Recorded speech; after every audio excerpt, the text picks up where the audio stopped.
आप सुन रहे हैं जगत गुरु तत्वदर्शी संत रामपाल जी महाराज द्वारा लिखित पुस्तक ज्ञान गंगा का पेज नंबर 27। तब दुर्गा ने कहा कि ज्योति निरंजन मेरे पास पिताजी की प्रदान की हुई शब्द शक्ति है। आप जितने प्राणी कहोगे मैं वचन से उत्पन्न कर दूंगी। आप मैथुन परंपरा शुरू मत करो। आप भी उसी पिता के शब्द से अंडे से उत्पन्न हुए हो तथा मैं भी उसी परमपिता के वचन से ही बाद में उत्पन्न हुई हूँ। आप मेरे बड़े भाई हो। बहन भाई का यह योग महापाप का कारण बनेगा। परंतु ज्योति निरंजन ने प्रकृति देवी की एक भी प्रार्थना नहीं सुनी तथा अपनी शब्द शक्ति द्वारा नाखूनों से स्त्री इंद्री यानी भग प्रकृति को लगा दी तथा बलात्कार करने की ठानी। उसी समय दुर्गा ने अपनी इज्जत रक्षा के लिए कोई और चारा न देख सूक्ष्म रूप बनाया तथा ज्योति निरंजन के खुले मुख के द्वारा पेट में प्रवेश करके पूर्ण ब्रह्म कबीर देव से अपनी रक्षा के लिए याचना की। उसी समय कबीर देव यानी कबीर देव अपने पुत्र योग संतायन अर्थात जोगजीत का रूप बनाकर वहां प्रकट हुए तथा कन्या को ब्रह्म के उदर से बाहर निकाला तथा कहा कि ज्योति निरंजन आज से तेरा नाम काल होगा। तेरे जन्म मृत्यु होते रहेंगे, इसीलिए तेरा नाम क्षर पुरुष होगा तथा 1,00,000 मानव शरीरधारी प्राणियों को प्रतिदिन खाया करेगा व 1,25,00,000 उत्पन्न किया करेगा। आप दोनों को 21 ब्रह्मांड सहित निष्कासित किया जाता है। इतना कहते ही 21 ब्रह्मांड विमान की तरह चल पड़े। सहज दास के द्वीप के पास से होते हुए सतलोक से 16 शंख कोस यानी एक कोस लगभग 3 किलोमीटर का होता है की दूरी पर आकर रुक गए। विशेष विवरण अब तक 3 शक्तियों का विवरण आया है। नंबर 1 पूर्ण ब्रह्म जिसे अन्य उपमात्मक नामों से भी जाना जाता है जैसे सतपुरुष अकाल पुरुष शब्द स्वरूपी राम परम अक्षर ब्रह्म पुरुष आदि। यह पूर्ण ब्रह्म असंख्य ब्रह्मांडों का स्वामी है तथा वास्तव में अविनाशी है। नंबर 2 परब्रह्म जिसे अक्षर पुरुष भी कहा जाता है। यह वास्तव में अविनाशी नहीं है। यह 7 शंख ब्रह्मांडों का स्वामी है। नंबर 3 ब्रह्म जिसे ज्योति निरंजन काल कैल क्षर पुरुष तथा धर्मराय आदि नामों से जाना जाता है जो केवल 21 ब्रह्मांड का स्वामी है। अब आगे इसी ब्रह्म यानी काल की सृष्टि के एक ब्रह्मांड का परिचय दिया जाएगा जिसमें 3 और नाम आपके पढ़ने में आएंगे, ब्रह्मा विष्णु तथा शिव। जगत गुरु तत्वदर्शी संत रामपाल जी महाराज द्वारा लिखित पुस्तक ज्ञान गंगा का पेज नंबर 28 पर एक ब्रह्मांड का लघु चित्र दिया गया है जिसे आप पुस्तक में देख सकते हैं। आप सुन रहे हैं जगत गुरु तत्वदर्शी संत रामपाल जी महाराज द्वारा लिखित पुस्तक ज्ञान गंगा का पेज नंबर 29। ब्रह्म तथा ब्रह्मा में भेद। एक ब्रह्मांड में बने सर्वोपरि स्थान पर ब्रह्म यानी क्षर पुरुष स्वयं 3 गुप्त स्थानों की रचना करके ब्रह्मा विष्णु तथा शिव रूप में रहता है तथा अपनी पत्नी प्रकृति यानी दुर्गा के सहयोग से 3 पुत्रों की उत्पत्ति करता है। उनके नाम भी ब्रह्मा विष्णु तथा शिव ही रखता है। जो ब्रह्म का पुत्र ब्रह्मा है वह एक ब्रह्मांड में केवल 3 लोकों यानी पृथ्वी लोक स्वर्ग लोक तथा पाताल लोक में एक रजोगुण विभाग का मंत्री यानी स्वामी है। इसे त्रिलोकीय ब्रह्मा कहा है तथा ब्रह्म जो ब्रह्मलोक में ब्रह्मा रूप में रहता है उसे महाब्रह्मा व ब्रह्मलोकीय ब्रह्मा कहा है। इसी ब्रह्म यानी काल को सदाशिव महाशिव महाविष्णु भी कहा है। श्री विष्णु पुराण में प्रमाण चतुर्थ अंश अध्याय 1 पृष्ठ 230-231 पर श्री ब्रह्मा जी ने कहा, जिस अजन्मा सर्वमय विधाता परमेश्वर का आदि मध्य अंत स्वरूप स्वभाव और सार हम नहीं जान पाते। श्लोक 83। जो मेरा रूप धारण कर संसार की रचना करता है, स्थिति के समय जो पुरुष रूप है तथा जो रुद्र रूप से विश्व का ग्रास कर जाता है, अनंत रूप से संपूर्ण जगत को धारण करता है। श्लोक 86। श्री ब्रह्मा जी, श्री विष्णु जी व श्री शिव जी की उत्पत्ति। काल यानी ब्रह्म ने प्रकृति यानी दुर्गा से कहा कि अब मेरा कौन क्या बिगाड़ेगा, मनमानी करूंगा। प्रकृति ने फिर प्रार्थना की कि आप कुछ शर्म करो। प्रथम तो आप मेरे बड़े भाई हो, क्योंकि उसी पूर्ण परमात्मा यानी कबीरदेव की वचन शक्ति से आपकी यानी ब्रह्म की अंडे से उत्पत्ति हुई तथा बाद में मेरी उत्पत्ति उसी परमेश्वर के वचन से हुई है। दूसरे, मैं आपके पेट से बाहर निकली हूँ। मैं आपकी बेटी हुई तथा आप मेरे पिता हुए। इन पवित्र नातों में बिगाड़ करना महापाप होगा। मेरे पास पिता की प्रदान की हुई शब्द शक्ति है। जितने प्राणी आप कहोगे मैं वचन से उत्पन्न कर दूंगी। ज्योति निरंजन ने दुर्गा की एक भी विनय नहीं सुनी तथा कहा कि मुझे जो सजा मिलनी थी मिल गई, मुझे सतलोक से निष्कासित कर दिया, अब मनमानी करूंगा। यह कहकर काल पुरुष यानी शर पुरुष ने प्रकृति के साथ जबरदस्ती शादी की तथा 3 पुत्रों यानी रजगुण युक्त ब्रह्मा जी, सतगुण युक्त विष्णु जी तथा तमगुण युक्त शिव शंकर जी की उत्पत्ति की। जवान होने तक तीनों पुत्रों को दुर्गा के द्वारा अचेत करवा देता है। फिर युवा होने पर श्री ब्रह्मा जी को कमल के फूल पर, श्री विष्णु जी को शेष नाग की शया पर तथा श्री शिव जी को कैलाश पर्वत पर सचेत करके इकट्ठे कर देता है। तत्पश्चात प्रकृति यानी दुर्गा में इन तीनों का विवाह कर दिया जाता है। काल ब्रह्म के आदेश से प्रकृति देवी ने तीनों एक ब्रह्मांड में 3 लोकों यानी स्वर्ग लोक, पृथ्वी लोक तथा पाताल लोक में एक एक विभाग के मंत्री यानी प्रभु नियुक्त कर देता है। जैसे श्री ब्रह्मा जी को रजोगुण विभाग का तथा विष्णु जी को सत्तोगुण विभाग का तथा श्री शिव शंकर जी को तमोगुण विभाग का प्रभु बनाया तथा काल ब्रह्म स्वयं गुप्त यानी महाब्रह्मा, महाविष्णु, महाशिव रूप से मुख्य मंत्री पद को संभालता है।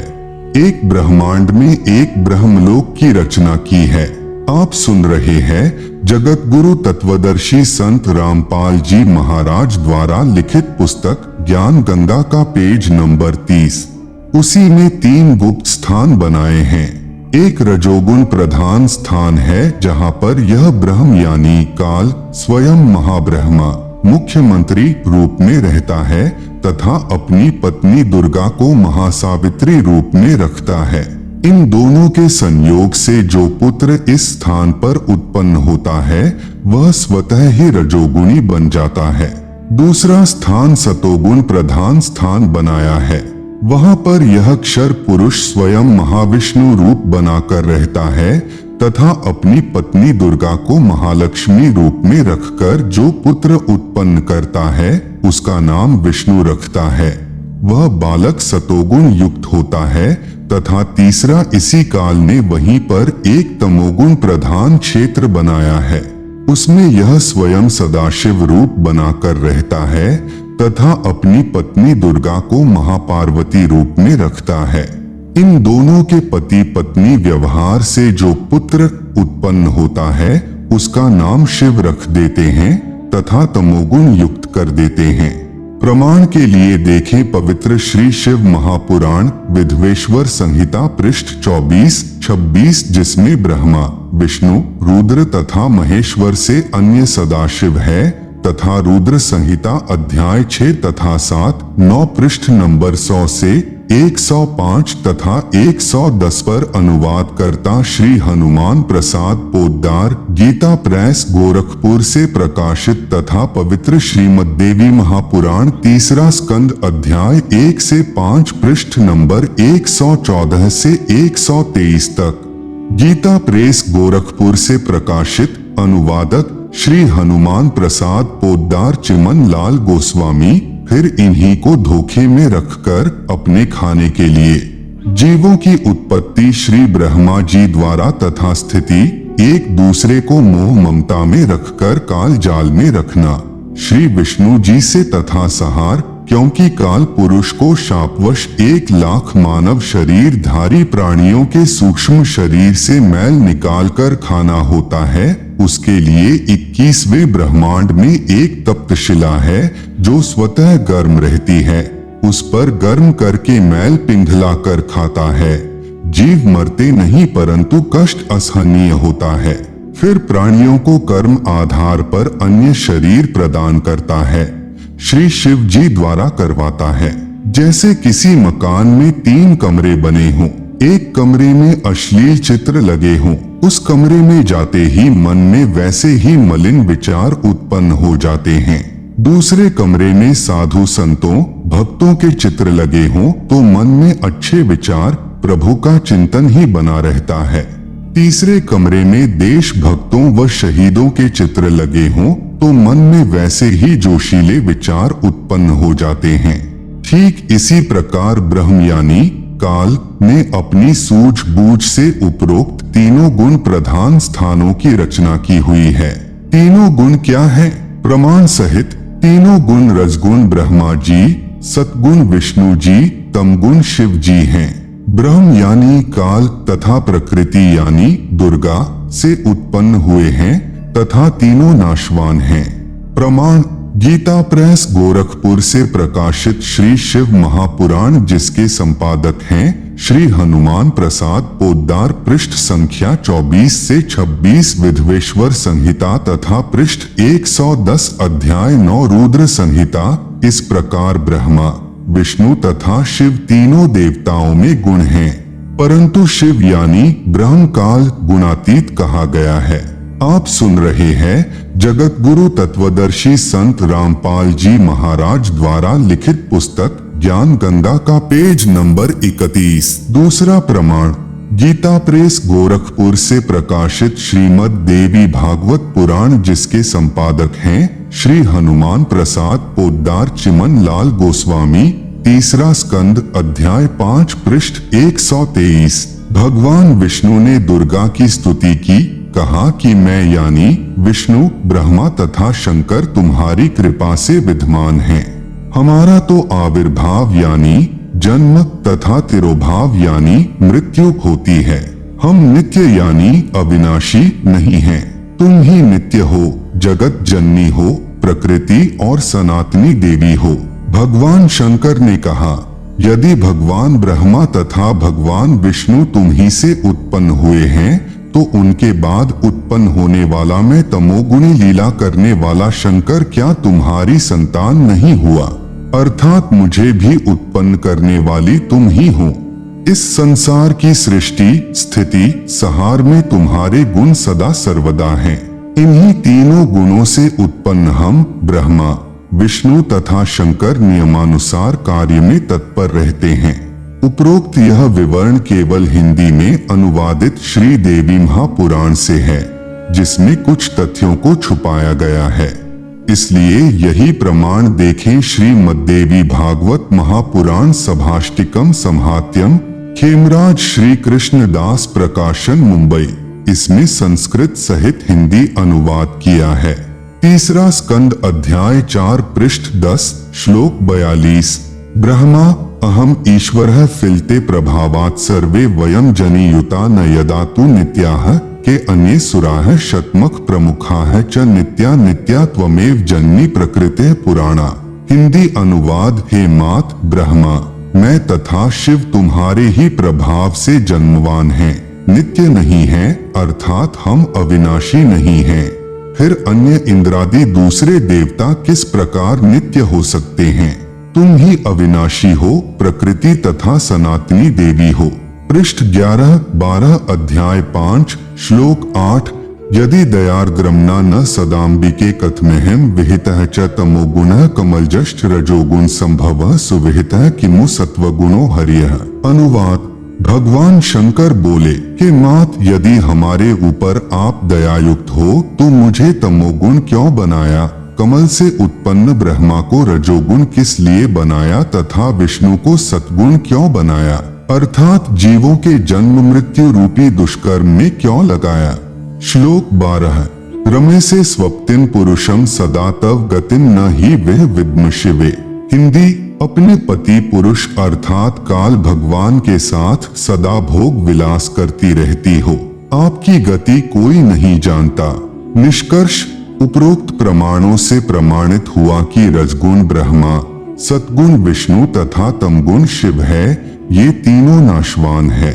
दुर्गा का पति ब्रह्म यानी काल है, यह उसके साथ भोग विलास करता है। यह भी सिद्ध हुआ कि दुर्गा तथा ब्रह्म यानी काल भी साकार हैं। ब्रह्म यानी काल की अव्यक्त रहने की प्रतिज्ञा, सूक्ष्मवेद से शेष सृष्टि रचना। तीनों पुत्रों की उत्पत्ति के पश्चात ब्रह्म ने अपनी पत्नी दुर्गा यानी प्रकृति से कहा, मैं प्रतिज्ञा करता हूँ कि भविष्य में मैं किसी को अपने वास्तविक रूप में दर्शन नहीं दूंगा।